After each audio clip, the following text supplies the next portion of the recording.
Өнөөдрийн бичлэг дээр ахлимч номыг танилцуулах болон ахлимч ном уран зохиолын хэлбэрээр нь бичигдсэн баг философийн ном гэж хэлж болохоор гол агуулга нь юу гардаг вэ гэхээр Сантьяго гэдэг хончин үгийн тухай гардаг байгаа. Сантьяго маань шин унтж байгаа зөө зүдэлдэг. Хэрвээ чи Египтийн пирамид руу очих юм бол Эрдэнэс хаан аав гэдэг чамд хэлж өгөх болно гэсэн зүйлийг 2 удаа зүүдэлдэг байгаа. Тэгээд зөө зүдэлсэн учраас тэр зүйл яг үнэн бодтой гэдгийг мэдхгүй шүү дээ. Тэгээд эргэлзэж байгаад нэг цэга амийн мөдөр очиод ерөн би энэ зүүдний хаанаас явах нь зөв үү буруу юу гэж асууж байгаад эцэстээ ер нь бол тэр хүсэл мөрөөдөл зүүдний хаардаас явахаар болдог. Тэгээд мэдээж номын төгсгөл эцэстээ бол тэр Эрдэнэсээ олоод дуустдаг байгаа. За гэхдээ энэ одоо ахимч номын гол өгөхийг хүсэж байгаа мессеж нь болохоор миний ойлгосноор болохоор яг тэр Сантьяго гэдэг тэр хүү бол тэр зүүдийг бол өөрөө зүүдлээ гэж зүүдлээгүй шүү дээ. Шүн унтж ахтан зүүдэнд нь орж ирээд зүүдэлсэн байгаа. Яг үүнтэй адилхан хүн болгоны дотор нь өөрөд нь ингээд өгөгдсөн хүсэл мөрөөдлүүд гэж байдаг. Тэгээд яг тэр өөрөө хүн зориглоо тэр хүсэл мөрөөдлийн ардаас явж чадах юм бол хорвоо ертөнц бүхэлдээ нийлээд таны хүсэл мөрөөдлийг биелүүлэхийн төлөө ажилдсан шүү гэдэг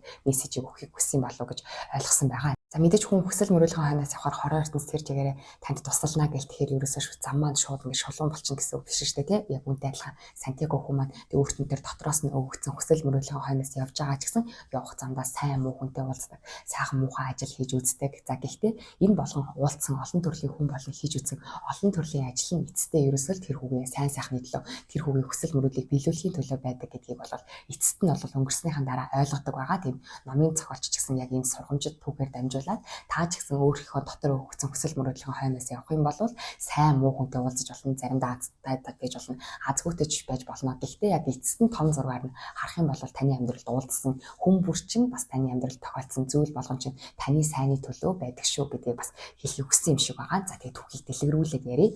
За Сантьяго хүүгийн маань хончин болсон түүх нь бас айгүй сонирхолтой. Хончин болохоос өмнө аавда хэлдэг байгаа. Ааваа би аялахыг хүсэж байна. Ийшээ тийшээ өөрхөн очиж үзээгүй газар руу очиж үзхийг хүсэж байна гэд хэлсэн чинь аав нь болохоор манай нутагт бол маш олон аялалчид ирдэг. Гэхдээ ирсэн хүн болгон манай нутгийн хамгийн сайхныг биширдэг. Манаас нутгийн бүсгүйчүүдийг хамгийн үзэсгэлэнтэйг биширдэг гэж тэгсэн чинь Сантьяго хүү гэхдээ тэр хүмүүс тэгж хэлдэг ч гэсэн хинэж манай нутагт үлдээгүй штэ. Тийм учраас би ерөөсөө өөр газрын хүмүүсийг олж харж үзмээр байна гэд хэлдэг. Тэгэхээр тэгсэн чинь аав болохоор тэгэх юм бол аялахад бол айгүй хүмүүн хэрэгтэй. Гэхдээ манайхны хувьд бол Испани хүүхэд байгаа. Тэгээд манайхны хувьд бол хончид айгүй их аялдаг гэд хэлсэн чинь тэгвэл би хончин болъё гэдэг. Тэгээ Сантьяго нь өөр бол аялахыг хүсэж байгаа учраас аялахын тулд юу чих нь хамаагүй болохоор би тэгвэл хончин болъё ааваа гэд хэлдэг. Тэгээд тэгсэн чинь аав нь маргааш нь би энэ 3 засыг өгөөд тэгээд энэ 3 засыг болохоор би зүгээр хээр талд явж байгаад олсон юм аа. Тэнгэрээс унаад ирсэн л гэсэн үг. Тэгэхээр чамд юу энэ хитэн зоосоор чи хоноо аваад тэгээд өөрхөн хүсэн зүгтээ явдаа гэд хэлдэг. Тэгээд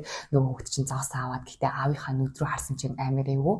Аав нь өөрөө ингэж чи аялаад хэрэггүй. Манай нутаг бол хамгийн сайхан гэж хэлсэн хэрнээ аавынх нөгөө Сантьяго маань аавынхаа нүд рүү харсан чинь аавынхаа нүдэнд нь өөрөө энэ яг энэ тогтоо тухтай амьдралдаа тасцсан хорогдоод байгаа сэтгэл нь харагдаж байгаа хэрнээ нөгөө талаа бас өөрөө аялаж үзэх юмсан гэсэн хүсэл нь бол нүдэнд нь харагддаг байгаа. За тэгээд Сантьяго маань 3 засаараа хонь аваад тэгээд хончин болдог байгаа. За тэгээд нэг өдөр яг нөө зүүдлэх өдрөө болохоор юм нурсан сүм дотор зүүдэлдэг байхгүй. Нурсан сүм дотор тэгээд сүм дотор ингэ сүм нь урчсан болохоор амар том юм мод ургацсан. Тэгээд тэр модныхоо хажууд хондтойгоо хамт өөрөө унтдаг. Тэгээд тэр унтж байгаа яг тэр сүм дотроо нөгөө зүүдээ зүүдэлдэг байхгүй. Чи Египт рүү очих юм бол тэнд Египтийн цагаан дээр очих юм бол чамд Эрдэнэс хаанагаа гэдэг хэлж өгнө гэсэн зүйлийг тэр сүм дотроо зүүдэлдэг байгаа. За тэгээд нөгөө хончин хүү маань зүүднээсээ сэрээд нөгөө хондийнхоо ноосыг тушаахаар өөр хот руу явдаг. Тэгээд өөр хот руу явж байхдаа тэр хотод нэг мэргэлдэг цэгаан эмээ байдгийг гэдгийг урд нь сонсч ирсэн болохоор нөгөө цэгаан эмээ лүгөө очдог. Одоо л нөгөө хүү маань мэргэлүүлэх юмтай болсон юм чинь цэгаан эмээ лөө очдог байгаа. Тэгээд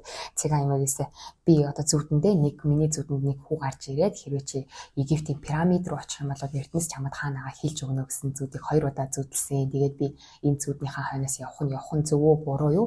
Явбал одоо Египт хаана гэдэг вэ? Тэгээд очих юм бол үнэхээр тэр Эрдэнэс байгаа юу, байхгүй юу? Би олж чадахгүй юу гэж асуудаг байхгүй. Тэгээд тэгсэн чинь нөгөө цэгаан эмээ зүүдийг сонсч ирсэн. Хэрвээ тэр хүү чиний зүүдэнд ороод Эрдэнэс байгаа гэж хэлсэн л бол тэр Эрдэнэс байгаа гэсэн үг ээ. Тэгээд би чамд яг чи олж чадахгүй үгүй юу гэж хэлж өгье. Гэхдээ үүнийг хэлхийн тулд болохоор чи надад тэр Эрдэнэсээ хэрвээ олох юм бол тэр Эрдэнэсийн 10.1-ийг өгөөрэй гэж хэлдэг. Тэгээд гэсэн чинь хүү тэрийг сонсоод болохоор амар баярлдаг байхгүй.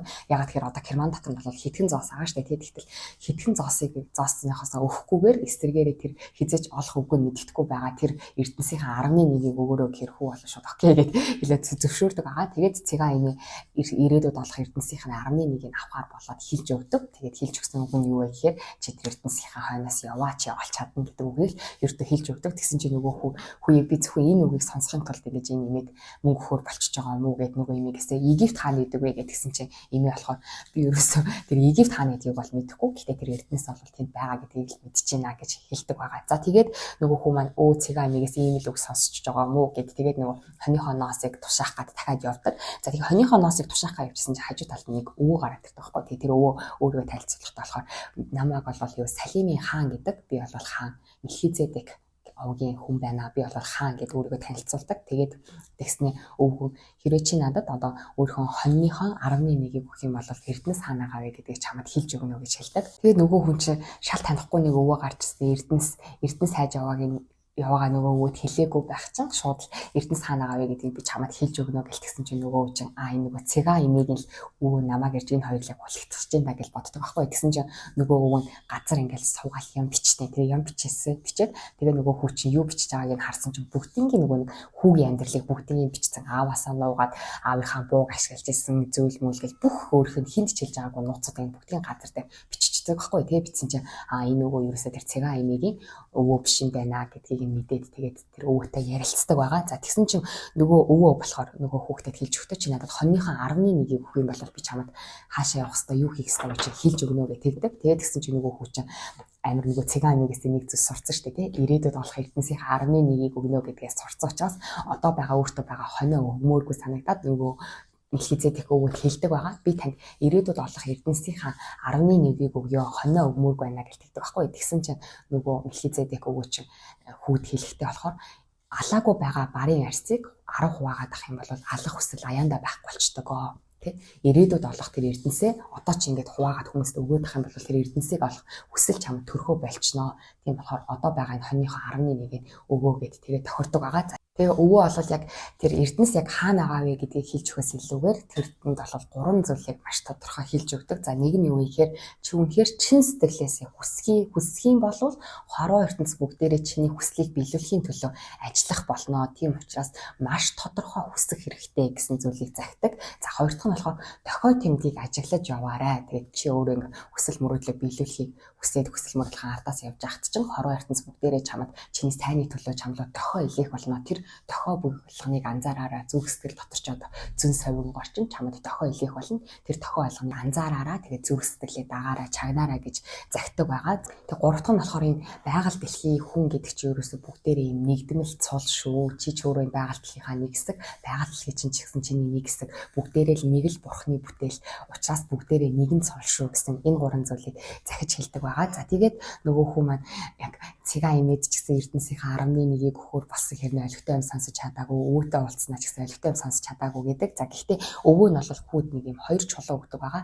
Өрийн турийн гэдэг нэг 2 чулууг өгдөг. Тэгээд энэ 2 чулуу боллуугаар чи өөрөө яг эргэлцсэн үедээ мэрэглэж болно. Гэхдээ аль болохоор мэрэглэлгүйгээр чи өөрөө шийдвэрийг дагаараа гэдэг нэг юм мэрэгэлдэг өрийн турийн гэдэг нэг 2 чулууг өгөөд явуулдаг байгаа. Тэгээд нөгөө хүү чинь хоньныхаа 11-ийг нөгөө өгөөд үлдсэн хоньоо зараад тэгээд нөгөө тэмээ авахар болдог. Яагаад тэмээ авахар болдог вэ гэхээр нөгөө Египт рүү явхад цөлийг атлаад Египтэд хүрдэг юм байна л да. Тэгээд тийшээ явахын тулд тэмээ авах хэрэгтэй болоод өөрийнхөө хоньыг бүгднийг зарчдаг. Тэгээд хоньоо бүгднийг зарсан мөнгөө аваад нэг уушийн газар руу араб руу очиод нөгөө тэмээг авах гээд араб руу очдог. Тэгээд араб руу очиод арабдаа нэг уушийн газар ороод сууж идэг байгаа. Тэгээд дааж нөгөө араб хүмүүсийн хэлийг ойлгох болохоор юмаа захиалч чадахгүй сууж исэн чинь нэг ашгүй испани хэл мэддэг нэг хүн хурж ирээд чи яах чам бэ юу хийж байгаа бэ гэж өөрийнхөө мэддэг хэлээр ярьдаг гэж тэгсэн чинь би ингээд нөгөө юу лөө Египт рүү явах гэж байгаамаа тэгээд тэмээ авах хэрэгтэй гэж тэгсэн чинь нөгөө өөрт нь хэлээр нь ярьдаг тэр хүн нь болохоор би чамд тэгвэл тэмээ авахд чинь тусал яа мөнгөө надад өгч гэдэг. Тэгээд тэр хоёр гараа тэмээ авахар болдог.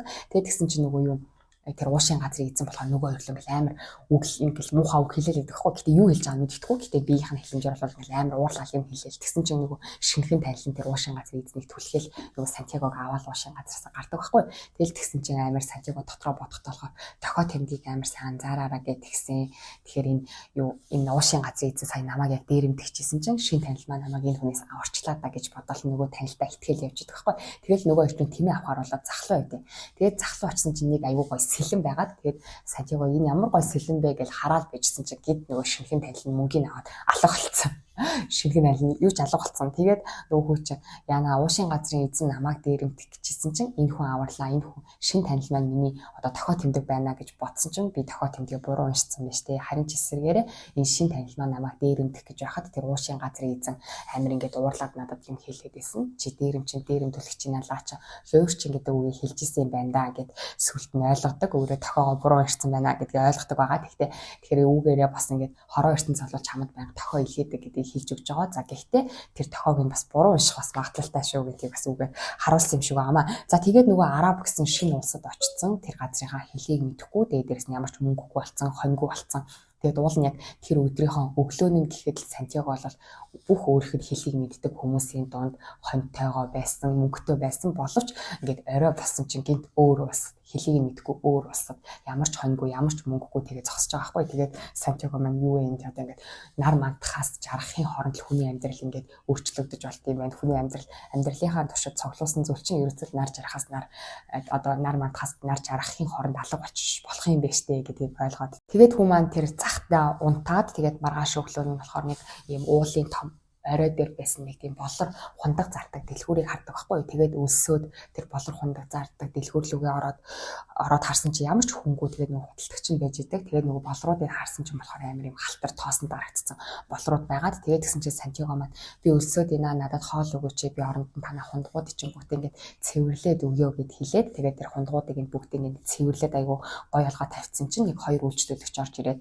гэлэлцсэн гой хундгыг нь хараад хундаг худалдаж авдаг байгаа. Тэгээд тэгсэн чинь нөгөө болор хундаг худалдаалдаг тэр худалдаач нь дэлгүүрээ эзэн болохоор ерөөсөө би чамааг ингээд хундаг цэвэрсэн болохоор чам хоол авч өгч байгаа юм биш ээ. Зүгээр манай шашинд бол өлсөн хүнд хоол авч өгөө гэж заад юм а. Тийм учраас би чамд хоол авч өгье гэд. Тэгээд нөгөө юм хоол иддэг. Тэгээд хоол идчих байхдаа нөгөө худалдаач нь чи юу хийж яваа хүн бэ гэдгсэн чинь би бол угаасаа хончин хүн. Тэгээд хонь одоо хоньгүй болцсон, хонь олигтуулсан. Тэгэхээр би хонь авах хэрэгтэй надад хонь авах мөнгө хэрэгтэй байна гэд нөгөө болрын худалдаач нь хэлдэг. Тэгээд өөр тэгж хамаар юу байна гэсэн чинь би бас Египт рүү явах хэрэгтэй байгаа гэдгсэн чинь Египт рүү явах мөнгийг бол чи энэ газар ажиллаад хийж олж чадахгүй яа харин чи манай дэлгүүрт ажиллах юм бол хэдэн хонь худалдаж авах мөнгийг бол манай дэлгүүрээс олох боломжтой. Тэгэхээр чамайг манай дэлгүүрт ороод ирсэн байх чинь хоёр хүн орж ирээд хундаг худалдаж авсан юм чи энэ бол сайнны тохио байхаа бүгд амар тохио уншдаг те энэ бол сайнны тохио байхаа тийм учраас чи манай дэлгүүрт ажиллаа гэд тэгээд Сантьяго маань тэдний дэлгүүрт ажиллахаар болдог. Тэгээд тэдний дэлгүүрт ажиллаж байхдаа амар олон шинжилэл хийгээл нөгөө дэлгүүрийнх нь орлогыг нь айгүй их нэмэгдүүлээд бүтэн 6 сар ажилласныхаа дараа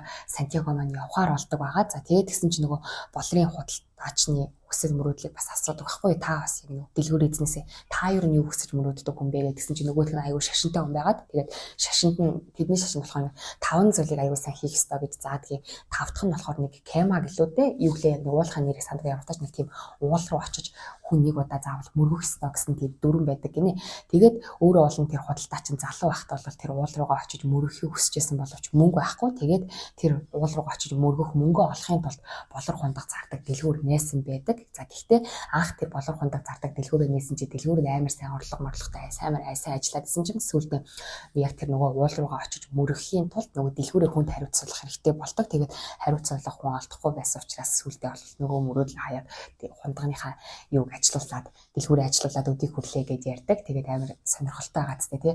Өөрөө уулын тэр уул руугаа очиж мөргөхийн тулд олон ажил хийж эхэлсэн боловч сүүлдээ ажиллаа хийхийн төлөө нөгөө хүсэл мөрөөдлөө хайсан ийм хүн байж идэг. Тэгээд тэгсэн чинь нөгөө залуу Сантьяго маань тэгвэл одоо бол ингээд та гоё мөнгөтэй болсон шүү дээ. 6 сар хоёул сүүлийн 6 сар болол цөм хийлээ шүү дээ. Тийм учраас та одоо зүгээр ингээд мөнгөөрөө тэр уул руугаа яваад мөргүүл яасан бэ гэдгсэн чинь амар эвгүй нөгөө юу дэлгүүрийн эзэн тэгж хэлдэг. Хэрвээ би тэр уул руу очиод мөрөгчих юм бол би хүсэл мөрөөдөлгүй болчих штеп. Тэгээд би хүсэл мөрөөдөлгүй болсныхаа дараа би яаж амьдрахаа мэдэхгүй байна. Харин тэрний оронд би хизээ нэгэн цагт би тэр уул руу очиндоо гэж бодоод суучих нь надад сайхан байт юм а. Тийм учраас би тийшээ явахгүй гэж хэлдэг. Тэгээд үгээрээ бас тий зарим хүний мөрөөдөл бол заавал хүсэл мөрөөдлөө биелүүлэх нь зарим хүний мөрөөдөл байдаг бол зарим хүний зорилго мөрөөдлөө бүр биелүүлэхгүй байхan гэсэн зорилго нь тийм байна гэсэн сонин зүйлийг бас харуулж өгдөг байгаа. Сантьяго маань бол өөрөө мөрөөдлийнхаа хойноос явдсан шүү дээ тий. Тэгээд тэр болор худалдаачнаас салаад гараад юу яадаг тэмээ худалдаж аваад тэр жингийн цуваа руу ордог байгаа. Цөлийг гатлан тэгээд тэр жингийн цуваа руу орохдоо болохоор нэг англи нэртэй танилцдаг. Англи нэр нь бол архив судлаач байгаа. Тэгээд архив судлаачд англи нэртэй танилцаад тэгээд тэгсэн чинь тэр англи нэр нь болохоор өөр бол судлаач хүн. Тэгээд тэр хоёр ингээд хамтдаа тэр жингийн цаваад ороод цөлийг гатлаа явж байгаа байхгүй. Тэгээд тэр англи нэр бол яг замынх нь хань нь болж өгдөг. За тэгсэн чинь тэр англи нэртэй танилцсан чинь тэр англи нэр болохоор архивыг судалж байгаа тийм судлаач хүн байж таарад өөр бол тийм баахан ном момтой. Тэгээд тэр архив гэдэг нь болохоор ер нь юу юм бэ л да.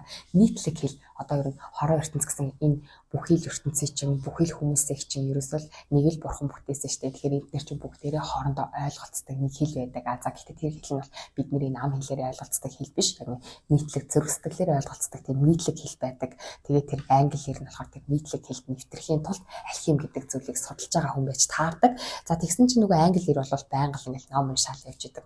Ерөөсө тэр манай Сантьяго бол ингээл цөл донд явж байхдаа цөлийг ажиглаад цөлөөс юм сураал нарыг ажиглаад хамт явж байгаа хүмүүсээ ажиглаад ер нь ингээл юмыг ажиглаад ингээд сураал яваад байгаа байхгүй. Тэгсэн чинь нөгөө англи ир болохоор ерөөсөө юм ажиглахгүй зөвхөн ингээл номлогоо орчвол нөгөө тэмээн цаваан дундаа номоо шагаагаал яваад идэг. За тэгсэн чинь нөгөө Сантьяго маань энэ ингээд байгаль орчин ингээд ажилласан юм бол аюу их зүйл сурж болж байна. Та жоохон ажиллаач гэл тэгсэн чинь нөгөө англи ир харин чи бол ном унших хэрэгтэй мэрэгтэй гэл тэгэл нөгөө орчин ингээл байраас олвол Сантьяго маань нөгөө англи ирийн бүх номыг уншдаг байхгүй.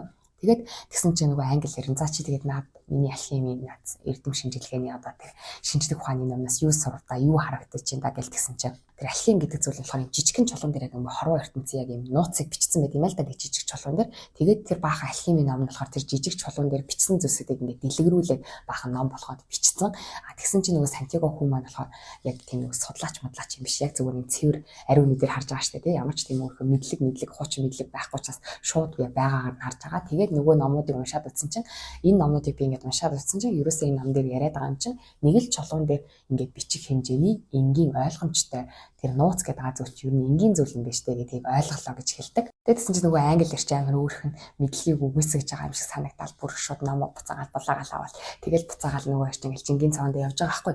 Тэгсэн чинь нөгөө 9 цөлтөнд дайм болж байгаа юм байна гэдгийг сонсогдоод нөгөө нэг цөлийн омог аймагуд хоорондоо байлдаж байгаа юм байна гэдгийг сонсоод нөгөө Сантьягогийн суусан жингийн цаваа маань Баян бүрд гэдэг газар амархаар болдог байгаа. За тэгээд Баян бүрдэд байсан чинь нөгөө Баян бүрдэд бас нөгөө нэг алхимчи амар том судлаач байдаг гэдгийг англиэр сонсч хойлоо тэр манай алхимчиг хаяа тэр том эрдэмтнийг хаяа гэл юу Сантьягог дагуулаад тэр нөгөө Баян бүрдээр ингээл тэмдэг байгаа. За тэгэл тэнэл явж байгаа нөгөө орчин голын юун дээр суугаад хутган дээр суугаад хүмүүс ирэх юм бол тэр алхимч тэр судлаач хаана идэг вэ гэдгийг асууна гэж бодвол суугаад хүлээж идэг байхгүй. Тэгэл тэгсэн чинь янз бүрийн хүмүүс ирэл тэднээс алхимч хэм бэ гэж асуусан чинь алхимч гэж хүн юусэн мэдэхгүй гэл. Тэгээд тэгсэн чинь нөгөө очиж сүлд асуултаа өөрчлөөд ерөөсө хүн болгоныг өвчнийг эдгээдэг хүн бэ хэм бэ? Өвчнийг эдгээдэг хүн хэм бэ? Төмрийг алт болгож чаддаг хүн хэм бэ гэж асууя гэл. Тэгэл асуусан чинь хүмүүс бас ерөөсө мэдэхгүй гэл тэгээд идэг байхгүй. Тэгээд тэгсэн чинь нэг амар гоё эмэгтэй ирээд Фатима гэдэг нэг гоё эмэгтэй ирсэн чинь тэр Фатима гэдэг эмэгтэйд нөгөө манай Сантьяго шууд дурлаад тэр хоёр чинь нүдэрээ ойлголцдог байхгүй. Тэгээд ингээд хоорондоо шууд дурлаад хайрлалцаад хоёр биенийхээ юу бодож байгаа юу гэдгийг нүдэрээ уншаал амтандаа ч гэсэн ойлголцоод байгаа. Энэ хэлийг болохоор нийтлэг хэл гэж ер нь нэрлээд байгаа юм билээ. Тэгээд нөгөө хүүхэд маань болохоор тэр Фатима гэдэг ус авах гад ирсэн эмэгтэйг хараад шууд дурлаад өөрхөн заяаныхаа хань байна гэдгийг мэдэрдэг байгаа. За тэгээд нөгөө Фатимагаас ч гэсэн ер нь тэр алхимч гэж хүн хаана байдаг вэ гэж тэгсэн чинь манай нутагт байдаг гэд тэгээд зааж өгдөг байгаа. Тэгээд заалгасан боловч англиэр Сантьяго хүү хоёр маань нөгөө нэг алхимч олж чаддаггүй. За тэгсэн чинь нөгөө жингийн цаваа маань үргэлжлүүлээд цаашаа явах хэрэгтэй байтал дайн болоод ер нь дайн ойрын хугацаанд дуусах шинжгүй. Тэгэхээр манай энэ жингийн цаваа л энэ дээр энэ Баян бүрдтэй нэлээд удаг шимжтэй гээд жингийн цаваагийн ахлагч бол зарладаг.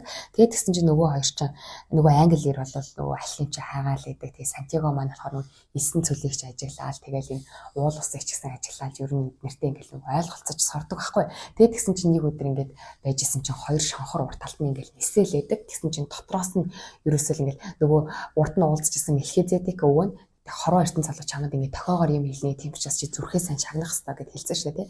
Тэгээд тэрнээс нь болоод юмыг ингээд амар ажигладаг болсон байсан чинь урт талд нь ингээд хоёр шонхор шувуу нисээд идэх байхгүй. Тэгээд хоёр шонхор шувуу нисээд исэн ч гэсэн нойр нь хүрээд бүр яг унтчих гад байдаг. Тэгсэн чинь дотроос нь болохоор наа хоёр шонхор чинь чамд юм хэлэх гээд байна сэрээ ажигл наад хоёр шонхороо хар гэл тэгээд идэх байхгүй. Тэгсэр нь ингээд нойр нь хүрээд идэх тий. Тэгэхээр ингээд нэг талаараа ингээд хороо ертөнц биднэрт юм ингээд хэлэх гээд хахад нөгөө талаараа ингээд нойр хүрээд ин гихчээр бас ингээд бас тэр тохиог ингээд мэдүүлэхгүй харуулахгүй гэсэн саадууд ч гэсэн бас орж ирдэг юм шиг байгаа. За тэгээд тэр хоёр ингээд шонхроо хараад байжсэн чинь хоёр шонхор нь гинт юм хоорондоо зодтолтоо тэгэл байхгүй. Гэтэ хоорондоо зодтолтож байгаа нөгөө хүүхдэд болохоор өөр үзэгдэл болж харагддаг. Тэр нь болохоор ямар үзэгдэл болж харагддаг вэ гэхээр өөр юм дайны дайчин эрсүүд баян бүрдлүү тэдний байж байгаа баян бүрдлүү дайрж орж ирж байгаа гэдгийг зүүдэлдэг биш тэрийг ингээ харцдаг байгаа. Тэгээд нөгөө хүүч болохоор өөрхөн зүрх сэтгэлийг чагнах ёстой шүү гэдгийг сурцсан. Тэрэндээ итгэж сурсан болохоор баян бүрдийн ахлагч дээр очиод хэлдэг байгаа. Танаа энэ баян бүрдлүү чинь өөрөө юм дай хийж байгаа хүмүүс дайрах чинь би нэг нь хоёр шонхор шуугаас харлаа гэж тэгдэг. Тэгээд тэгсэн чинь нөгөө баян бүрдийн хүмүүс болохоор юу яагаад энэ баян бүрдлүү ерөөсөө ямар ч дайчид бол дайрдаггүй маа угаасаа дайрахгүй гэсэн бидний бичигдээгүй хууль байдаг. Тэгэхээр манайх л ерөөсөө дайрахгүй гэж хэлдэг. Гэхдээ тэр цөлийн хүмүүс бол яг тийм тохио тэмдэгэнд бол өөрсдөө итгэдэг. Хэрвээ тэр тохио тэмдэг нь үнэн байх юм бол хин нэгэн хүн ирж танд энэ тохио тэмдгийг заавал тайлж өгөх болно, хэлж өгөх болно гэдэгт итгэдэг учраас юу ч гэсэн тэр Сантьягогийнхоо маань үгэнд нь итгээд өөрсдөө юу яадаг сэлмээ гаргаж ирээд дайнд хамгаалтын бэлэн байдал бэлддэг байгаа. Тэгээд ер нь тэр баян бүрд ингээд дайн болдоггүй учраас тийшээ орсон хүн болгон сэлмээ хураалгаад тэр баян бүрд дотор бол бүгдээрээ сэлэмгүй явдаг. Тэгсэн чинь тийм хуйлтаач гэсэн ерөөсөө тохио тэмдэгт итгэдэг байсан учраас сэлмээ бүгдээрээ гаргаал нөгөө нэг хамгаалтын байдал бэлддэг. За гэхдээ тэр баян бүрдийг хямхлагч нь бол нөгөө Сантьяго хүнд хэлэхдээ элдийг бол нэг гаргаж ирээд тэр элдийг хэрэг ашиглахгүйгээр буцаагаад далт өгөх юм бол элд бол мохчдаг нэг тал байдаг. Тэгэхээр энэ элдийг бид нэг гаргаж ирсэн л бол хин нэгэн хүнд заавал хүрэх хэрэгтэй. Гэхдээ маргааш бол яг бид нэрлүү хүн дайраад дайн болох юм бол энэ элдээр устгасан хүний тоо болгоноор чамд зоос өгөх болно. Харин эсрэгээр хинч манахлуу дайхгүй бол энэ элд бол чамд хүрэх болно шүү гэд хэлдэг. Тэгээд гэсэн чинь Сантьяго хүн маань айгаал тохио тэмдэгт итгэхээрэй л гэдсэн баг итгээд нөгөө сайнны төлөө тохио тэмдгийг тараагаад хүмүүст хэлсэн чинь баг өөрийнхөө амийг алтахаар болчлаа хэвээр. Бараг тохио тэмдгийг хэрэггүй хэлж өгчтэй гэж бодоод тэгэл юу ягаал айгаал тэгээд цөл рүү хараад шин сууж идэг байхгүй юу. Яг энэчээс ер нь дайснууд ирэх болов би тохио тэмдгийг буруу таньсан бол яана тохио тэмдгийг хэлж өгдөггүй ч яжтэй гэл нөгөө нэг үхэж магадгүй байдалд орсон болохоор санаа зовоо сууж идэг. Тэгээд тэгсэн чинь нэг морьтой хүн урт талд нь гарч ирээд сэлмээрээ ингээд яг нэг туханд нь ингээд хүрээд хин чамд ер нь энэ тохио тэмдгийг ингэж хэл гэсэн юм бэ? Чи тохио тэмдгийг яах гэж хэлж байгаа юм бэ гэж тэгдэг байхгүй. Тэгээд тэгсэн чинь нөгөө хүүчин болохоор өөр дайсны цэрэг ирээл өөрийн тохио тэмдгийг хэлчлээ гэдгийг мэдээ дайсны цэрэг тэгж ин да гэж бодоод ер нь тэгээд өнөөдөр өгсөн маргааш өгсөн нөгөөдөр өгсөн ер нь ямар ялгаатай ингэж бодоод өвхлээс амар яахгүйгээр тийм тохио тэмдгийг би хэлж өгсөн тохио тэмдэгт итгэх ёстой хэлэх ёстой гэл тэгэл байдаг байхгүй. Тэгсэн чинь нөгөө яг тэгж сэлэм тулгасан хүний дайсны цэрэг биш алхимч нь яг нөгөө бүр англи хэрэг хайгаад байгаа яг нөгөө том эрдэмтэн байж таараа тэгээд алхимч болохын тулд судлаач болохын тулд энэ нийтлэг хэлгээд байгаа хорон ертөнцийн нууцад нэвтрэхийн тулд хүн маш эр зоригтой байх хэрэгтэй. Энэ бол эр зоригийн тест байлаа. Хойлоо маргааш уулзъя гэдэг тэгээд салаад явдаг. Тэгээд нөгөө алхимчтайгаа маргааш уулзсан чинь алхимч Сантьягод хэлдэг байгаа. Хорон ертөнц намайг чамд туслаараа гэсэн тохио тэмдгийг илгээсэн чамд хэрэгтэй зүйлсүүдийг зааж өгөөрэй гэсэн тохиог надад илгээсэн ингээл тэгсэн чинь нөгөө Сантьяго маань тэр чин би биш таныг хайж байгаа англи ир гэдэг нэг англи ир өөр залуу байгаа тэрийг та тэрэнд туслах хэрэгтэй хаа би өөрөөсөө таныг хайгаагүй тэр л таныг хайж байгаа гэл тэгсэн чинь нөгөө алхим чинь тэр англи ир надтай одоохон уулзах болоо гэж тэр номноосоо гараад тэгээд өөр маш олон хүнтэй уулзах хэрэгтэй. Тэр олон хүнтэй уулзсныхаа дараа л надтай уулзсан. Тэр бол одоогор бол надтай уулзах болоогүй гэд хэлдэг. Тэгээд алхимч маань миний тохио тэмдгийн дагавал би чамд ялцчихгүй туслах хэрэгтэй. Чамд хэрэгтэй зүйлсээ чинь зааж өгөх хэрэгтэй гэд. Тэгээд алхимч маань нөгөө алхимч болон Сантьяго хүү хоёр нэг нөхөрлөдөг байгаа. Тэгээд хүү болохоор нөгөө нэг Фатима гэдэг нэг гоё эмэгтэйд дурлалцсан шүү дээ. Тэгээд хүү маань хэлдэг. Би ерөөсөө юу ямар байна Фатиматай дурлалцаал ер нь Фатиматай суугаад энд үлдмээр байна. Хорон ертөнц дээр ямар сайхан эрдэнэ байлаа гэсэн Фатимагийн маань гүцэх эрдэнэ байхгүй хаа гэж хэлдэг. Тэгээд гэсэн чинь нөгөө алхимч нь болохоор Фатима бол цөлийн эмэгтэй бол нөхрөө хүлээх ёстой гэдгийг бол сурчсан. Тэгээд ч гэсэн жинхэнэ хайр сэтгэл бол хизээч чи хувь тавилангийн хойноос явхад чамд саад болох учиргүй. Жинхэнэ хайр мөн л бол чамд саад болох учиргүй гэл тэгдэг. Тэгсэн чинь нөгөө яг нөгөө дайн болоод нөгөө хүмүүс бол дайтаж орж ирээд тэгээд тэгсэн чинь нөгөө баян бүрдийн хүмүүс чинь бэлэн байдалтайс учраас дайснаа дараад тэгээд нөгөө хүүд бол маш эрдэнэ алт малтаар тэгээд шагнадаг. Тэгээд нөгөө хүү чинь баха олон шагнуулсан дээрээс нь нэг эмэгтэйд дурлалцсан учраас би энд үлдвэл яах вэ гэдээ алхимчаас асуусан чинь мэдээж хүн гэдэг амтан бол сонголттой амтан учраас чи энд үлдэж болно. Гэхдээ чи энд үлдвэл яах вэ гэхээр 1-2 жил бол чи амар аз жаргалтай амьдрна. Ягаад тэгэхээр чи бол ийм тохио тэмдгийг уншаад таньцуулчаас хорон ертөнцийн тохио тэмдгийг чи бол таних хэлэн. Тэгэхээр баян бүрдийн хүмүүс бол чамайг том зөвлөхөөрөө тавина. Тэгээд чамд маш их алт эрдэнэс өгөн чи Фатиматайгаа уулзаад ч гэсэн аз жаргалтай амьдрна. За гэхдээ хорон ертөнц дэх ертөнц бол чамайг нөгөө эрдэнсийнхээ хойноос явах ёстой гэсэн тохио тэмдэг гэдэг чамд өгсөөр л байх болно. Тэгээд чи 4 жилийн дараа бол хорвоо тэр одоо ертөнцийнхаа хойноос би явдаг байжтэй гэсэн хүсэлд автаад харамсах болно. За тэгснээ тэгээд чи харамсаж эхлээд сүлдээ бол энэ хорвоо ертөнц чамд дохио илгээхээс залхаж эхлэн. Тэгээд надлаа бити дохио илгээгээд чи уурлан. Тэгэхээр чамд хорвоо ертөнц дохио илгээхээ болно. Дохио илгээхээ болох юм бол чи хүмүүсийн дохиог тайлж өгөө болно. Гэхдээ чи дохиогийн тайлж өгөө байсан ч гэсэн маш олон ертөнц цоглуулсан байх учраас чи бол хангалуун сайхан амьдрнаа. Гэхдээ чи бол эцээ эцэст байнга л нөгөө ертөнцийнхаа хойноос би явах хэрэгтэй байж тээ. Өөрийнхөө хувь төргийн ардаас явах хэрэгтэй байж тээ гэсэн харамсан сэтгэлтэйгээр тийчээ тэгэл чиний амьдрал чинь цөлд донд дуусна даа гэж хэлдэг. Тэгээд нөгөө алхим чинь зоригжуулаад чи яг өөрхөн хүсэл мөрөөдлийн хойноос явах юм бол бүх хорвоо дэлхий чамд туслах болно гэд тэгээд зоригжуулаад нөгөө хүмүүс маань алхимчтайгаа яг нөгөө баян бүртээсээ гараад хоёлаа цаашаага нөгөө Египтийнхаа ирэлд явдаг байгаа. За тэгээд Египт рүү хүрэхин өмнө болохоор нөгөө алхим чинь би одоо үүнээс хойш буцлаа чи тэгээд цаашаага явдаа гэд тэгээд нэг алт өгөөд явуулдаг. Тэгээд нэг алт өгсөн чинь болохоор нөгөө хүү болохоор надад алт хэрэггүй би бол ингээл утахгүй эрдэнэс олж штэ гээл тэгсэн чинь чи бол ингээд нэг удаа өөрийнхөө хондыг бүгдийг нь алдсан. Тэгээд дээрэс нь чи юу яасан бүх юмаа ингээд алдаж үтсэн. Тэгтээ ингээд бүх юмаа чи нэг удаа алдсан. Гэтэ энэ зүйлээ чи дахиад алдахгүй хэм баталгаа байхгүй тийм учраас энэ алт чам хэрэг болно аваад яв гэд. Тэгээд нөгөө хөлт чиг алтаа аваад яваад тэгээд цаашаага явсаар арай гэж нөгөө Египтийнхаа цамхагтаа хүрдэг байхгүй. Тэгсэн чинь Египтийнхаа цамхагтаа хүрсэн чинь нөгөө нэг зүрх сэтгэлээс нь дотроос нь болохоор чи ингээд зөв замаараа явж байна. Чиний нөлмөс туссан газрыг чи ухаараа гэж тэгдэг байхгүй. Тэгээд нөгөө хөлт чинь явж байгаа л малтцаал нөгөө амар хэцүү нөгөө Египт хаан цамхаг дээр очсон. Тэгээд яг Египтийн цамхагаас нь яг хаана нөгөө эрдэнэсэн байгааг мэдэхгүй учраас тэгээд цам нэг газар ингээл ухаал гэдэг. Тэгэл гэсэн сүүлдээ бүр ингээл ядраал нөлмөс нь гараал. Тэгэл бүр ингээл шантрах гад байгаа хэрнээ зүрх сэтгэл дотроос нь нөлмөс туссан газар ухаараа гэсэн ингээд дуу сонсогдоод байгаа учраас бүр ингээл гүнзгий ухаал гэж идэг. Тэгээ яжсэн чинь гинт нөгөө хитэн дээрэмчд гарч ирээд нөгөө хүүг чинь гаргаж ирээл чи юу хийж байгаа юм бэ гэж нэгжээл тэгсэн чинь алт гараад ирдэг аахгүй Германаас нь. Тэгээд нөгөө алхим чинь алт өгсөн чинь тэгээд алт нь гараад ирсэн чинь юу ягаал чамд дахиад алт авах хэвээр чи алт хайжсэн нь наадах ух гэл тэгэл нөгөө хүүг чинь бүр ингээл зодож модол. Тэгээд тэгсэн чинь хүү яагаад алхимч урд нь хүүд тэгж хэлжсэн байхгүй яг өвхөлтэй тулгарх юм бол чамд юу хэрэггүй алт мөнгө хэрэггүй алт мөнгө ерөөс чинь амьдралыг уртгаж чадахгүй гэдэг үгэн санаанд орол нөгөө хүүч өөртөө байгаа алтыг бүгдийг нь өгчихсөн ч гэсэн задуулж байгаа л ер нь өгсний оронд алт байгаа хаана эрдэнэс хаана байгаа вэ гэдгийг хэлчихье гэл би эрдэнэс яг хаана байгаа гэдгийг мэдэхгүй гэхдээ би эрдэнэс хайгаад ирсэн юм а энэ эрдэнэсийг бол хаана байгаа вэ гэдгийг би зүүдэндээ л харсан гэж хэлдэг байхгүй тэгсэн чинь нөгөө хүмүүс нь сонсноо наад чи мэдрэл мутаа гар юм байна юун зүүдний хойноос явж байгаа тэнэг гар юм бэ наадханд чинь байгаа алт нь өөрийнх нь ч биш наад чинь зөвөрийн тэндээс хулгай хийж авсан л алт юм байна наадхаа зүгээр хай гэл тэгдэг байхгүй тэгээд тэгсэн чинь нөгөө тэр дээрэмчдийн дундаас нэг нь тэгж хэлдэг чи одоо жоохон тэнэг юм биш үү юун зүүдний хойноос явж байгаа юм бэ би ч гэсэн 2 жилийн өмнө чамтай адилхан зүүдэлсэн гэхдээ миний зүүдэнд бол ингэж гарсан гэж зүүдэ хэлдэг тэр зүүд нь юу байсан бэ гэхээр миний зүүдэнд нэг хүн орж ирээд Испанд нэг хончин нэг сүм дотор унтж байгаа тэр сүм дотор нь бол нэг нурцсан балгасан сүм тэр сүм дотор маш том